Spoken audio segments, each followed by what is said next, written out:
తులారాశి వారు ప్రయాణాలు ఎవరైతే ఈరోజు చేయాలి అని చెప్పి అనుకుంటారో, ఎవరైతే ప్రయాణాలు చేస్తారో వారికి ఆటంకాలు, అవరోధాలు అడుగడుగునా కూడా ఎదురయ్యే అవకాశం ఉంది. కాబట్టి కొంత జాగ్రత్త వహించాలి. ఇంటా బయట కూడా ఒత్తిళ్లు కాస్త అధికంగా ఉంటాయి. స్నేహితుల నుంచి కూడా ఈరోజు ఈ రాశి వారికి విమర్శలు తప్పకపోవచ్చు. ఉద్యోగ ప్రయత్నాలు ఎవరైతే చేస్తున్నారో అవి ముందుకు సాగవు. ఆప్తులను కలుసుకుని కష్ట సుఖాలు విచారిస్తారు. అవసరాలకు సొమ్ము చేతికి అందకపోవడం వల్ల ఇబ్బంది పడతారు. వ్యాపార వర్గాల వారికి వ్యాపారంలో సామాన్య స్థితి ఉంటుంది. ఉద్యోగ వర్గాల వారికి ఉద్యోగాల్లో అనుకోని మార్పులు చేర్పులు. పారిశ్రామిక వైద్య రంగాల వారికి కూడా ఈరోజు నిరుత్సాహంగానే గడుస్తుంది. సినీ కళాకారులకు కూడా ఇబ్బందులు అధికమవుతాయి. విద్యార్థులకు అవకాశాలు కొన్ని లభించినప్పటికీ కూడా అంతగా సంతృప్తినివ్వవు. మహిళలకు మానసిక అశాంతి అధికంగా ఉంటుంది. షేర్ల క్రయ విక్రయాలు మందగిస్తాయి. తులారాశి వారికి వాడకల సూచన రంగు గులాబీ రంగు మరియు కాఫీ రంగు. పరిహారాల విషయానికి వస్తే తులారాశి ప్రతి ఒక్కరు కూడా ఆదిత్య హృదయ స్తోత్రాన్ని పఠించడం ఈరోజు చాలా మంచిది. తదుపరి వృశ్చిక రాశి. వృశ్చిక రాశి వారు సంఘంలో గౌరవ మర్యాదలను పొందుతారు. ఆసక్తికరమైన విషయాలు కొన్ని, ఆనందాన్ని కలిగించే విషయాలు మరికొన్ని తెలుసుకుంటారు. అందరిలో కూడా వీరి మాటకు విలువ ఉంటుంది. ఆస్తి వ్యవహారాల్లో నూతన ఒప్పందాలు కూడా చేసుకుంటారు. దూరపు బంధువులను కూడా కలుసుకుంటారు. రావాల్సిన సొమ్ము సకాలంలో చేతికి అంది వీరి అవసరాలన్నీ కూడా తీరుతాయి. వ్యాపార వర్గాల వారు నూతన వ్యాపారాలకు శ్రీకారం చుడతారు. ఉద్యోగ వర్గాల వారికి ఉద్యోగంలో అనుకున్నటువంటి లాభాలు చేతికంతాయి. పారిశ్రామిక సాంకేతిక రంగాల వారికి అనూహ్యమైన అవకాశాలు లభిస్తాయి. సినీ కళాకారులకు సన్మానాలు, సత్కారాలు. విద్యార్థులు కూడా ఈరోజు ఉత్సాహంగా ముందుకు సాగుతారు. మహిళలకు ఉద్యోగ యోగ సూచనలు, షేర్ల క్రయ విక్రయాలు లాభిస్తాయి. వృశ్చిక రాశి వారికి ఈ వాడకల సూచన రంగు నీలం రంగు మరియు గోధుమ రంగు. పరిహారాల విషయానికి వస్తే వృశ్చిక రాశి ప్రతి ఒక్కరూ కూడా విష్ణు సహస్రనామ స్తోత్రాన్ని పారాయణ చేయడం ఈరోజు చాలా మంచిది. తదుపరి ధనురాశి. ధనురాశి వారు అనుకున్న విధంగా ఈరోజు పనులన్నీ కూడా పూర్తి చేస్తారు. ఆప్తులతోటి ఆనందంగా గడుపుతారు. చిరకాల ప్రతిథులు కూడా వీరికి స్నేహితులుగా మారుతారు. ఆలోచనలన్నీ కూడా కార్యాచరణలో పెడతారు. నూతన వస్త్రాలు కూడా ఈరోజు కొనుగోలు చేస్తారు.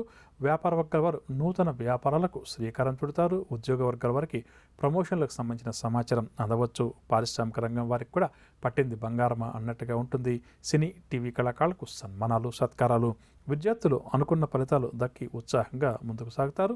మహిళలు శుభవార్తలు అందుకుంటారు. షేర్ల క్రయ విక్రయాలు లాభిస్తాయి. ధనురాశి వారికి వాడకల సూచన రంగు ఆకుపచ్చ రంగు మరియు కాఫీ రంగు.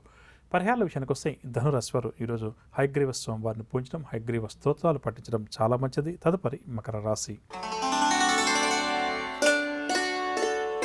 మకర రాశి వారిని దీర్ఘకాలిక సమస్యలు బాగా వేధిస్తాయి. దూర ప్రయాణాలు కూడా ఈరోజు వీరు చేయాల్సి వస్తుంది. రాబడి తగ్గి రుణాలు కూడా చేయాల్సి వస్తుంది. ఆలయాలు, ఆశ్రమాలు కూడా సందర్శిస్తారు. జలుబు, తలనొప్పి వంటి రుగ్మతల వల్ల కొంతవరకు ఈరోజు ఇబ్బందికరంగా ఉంటుంది. వైద్యుల సలహాలు మంచిదని చెప్పవచ్చు. ముఖ్యమైన వ్యవహారాలు ఏవైతే ఉన్నాయో అవన్నీ కూడా నత్తనడకన నిదానంగా సాగుతాయి. వ్యాపార వర్గాల వరకు వ్యాపారాలు అంతగా లాభించవు. ఉద్యోగ వర్గాల వరకు ఉద్యోగాల్లో ఆకస్మిక మార్పులు చేర్పులు. పారిశ్రామిక వైద్య రంగాల వరకు ప్రతి పనిలో కూడా వ్యయ ప్రయాసలు. సినీ కళాకారులు కొన్ని అవకాశాలను చేజార్చుకుంటారు. విద్యార్థులు కృషి ఫలించకపోవడం వల్ల డీలా పడతారు. మహిళలకు కుటుంబ చికాకులు మరింత అధికమవుతాయి. షేర్ల క్రయ విక్రయాలు మందగిస్తాయి. మకర రాశి వారికి వాడకాల్సి వచ్చే రంగు ఎరుపు రంగు మరియు తెలుపు రంగు. అలాంటి వాళ్ళది నిజమైన ప్రేమ కాదు, అది వ్యామోహం. ఎగ్జాక్ట్లీ చిన్నత్త. నిజంగా ప్రేమించుకున్న వాళ్ళు అలా చేయరు. ఎంత మనసు విరిగిపోతే కన్న కూతుర్ని పట్టుకొని మా దృష్టిలో చచ్చిపోయా ఉంటుందా తల్లి? అది సరే అమ్మా, తన కూతురుతో తన మాట అనేటప్పుడు ఆమె మాటల్లో వ్యథా, కళ్ళల్లో బాధ గమనించావమ్మా? పెద్దబాబుకు బర్త్డే విషెస్ చెప్పు కూడా వెళ్ళాం కదా. ఊరికే ఎలా కాలిపోతుంది? మంట పెడితేనో పడితేనో తగలబడుతుంది.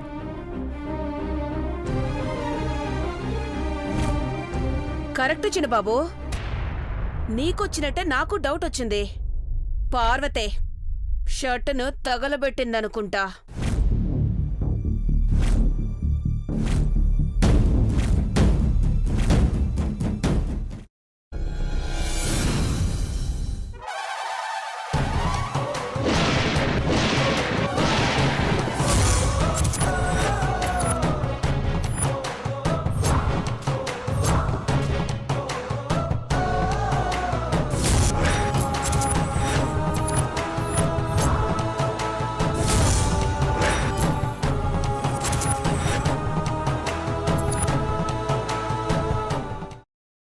తర్వాత పొట్టు తీసేసి చాప్ చేసి పక్కన పెట్టుకోవాలి.